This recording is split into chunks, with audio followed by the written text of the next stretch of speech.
Okay mga anak, pumila kayo. Ibibigay ko rin mga pamasko nyo. Hi, Nay! Aba, unang-una sa pila ang pinakatamad, walang silbi at puro jowa ang kinaatupag. Oh, eto, 20. 20 lang? Hi, Nay! Ah, ang pinakamaganda at pinakamatalino kong anak.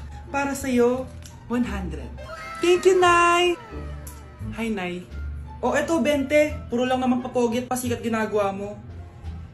Ah, ang pinakagwapo at pinakamasunod kong anak. At dahil dyan, meron kang 100. Ayan mga anak, nabigay ko rin mga pamasko nyo. Ano naman yung mga bibigay nyo sa akin? Sino ba naman ako, diba? Ah, na ito po regalo ko sa inyo. Sukli po yan sa 20 na binigay nyo sa akin.